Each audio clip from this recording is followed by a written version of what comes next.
Yan mga master, medyo tagalan nga ako magantay kay ma'am dito, siguro mga 10 minutes. So nandito na nga pala si ma'am. So binigyan ko kagad siya ng shower cap.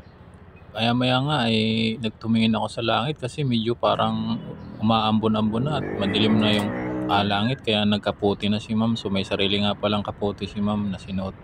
Habang tumatakbo nga kami mga master, ay ramdam ko na baguhan pa lang si ma'am sa MC Taxi. At dito nga ay mapapansin mo mayroong bus sa kaliwa namin.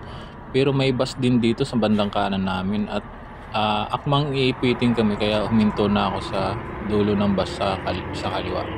So napasigaw dito si ma'am at pagdating nga namin sa traffic ay bumulong siya sa akin. Sabi niya, "Kuya, kung pwede sana wag kang pasingit-singit sa kasi natatakot daw siya."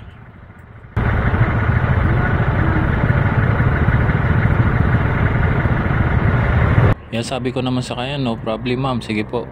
Yun mga master, sinunod ko yung gusto ni ma'am, no? Kasi siyempre baka mamaya i-report tayo. So talagang drive 4 wheels ako niyan mga master. Nakabuntot lang ako sa mga 4 wheels na mga sa unahan ko.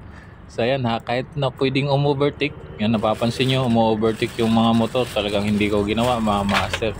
Hinahayaan ko talagang nakabuntot lang ako. Dito nga napansin ko tumingin siya sa relo niya. Siguro malilate na siya. Pero ganun pa rin yung pagdadrive ko mga master. Talagang nakabuntot lang ako sa 4 wheels. 4 wheels drive ako kasi nga nagsabi na siya sa akin, natatakot siya pag sumisingit-singit. So mahirap na mga master, baka i-report niya ako, yari ako nun, suspendido ako nun. Pag ni-report ako, reckless driving ako nun. Mapapansin yung mga master, lahat ng mga motor sumisingit yan, kami lang yung hindi. Yan o, mapapansin mo dito sa kanan namin, marami nang sumisingit na motor. Pati dito sa kaliwa pwede ring sumingit, pero hindi ko ginagawa talaga mga master. Talagang tinitigasan ko talaga yung loob ko kahit parang gusto ko na sumingit dahil ayaw ko rin tayo mga nakamotor, no? Parang ayaw na rin talaga natin sa traffic na naiinip na tayo, pero talagang pinigil ko yung sarili ko na wag sumingit yan. Kahit dito sa kaliwa mga master, yan sumisingit yung mga motor. Sabi ko na lang sa sarili ko mga master, titiisin ko na lang to, malapit lang naman si ma'am. Pero kahit malapit si ma'am, talagang tagal namin nakarating sa pupuntahan niya. At ito nga kami, kahit tumatakbo na kami mga master, kahit wala ng traffic, talagang nakabuntot pa rin ako sa 4 wheels. Pansin yun, inovertigan kami ng mga motor.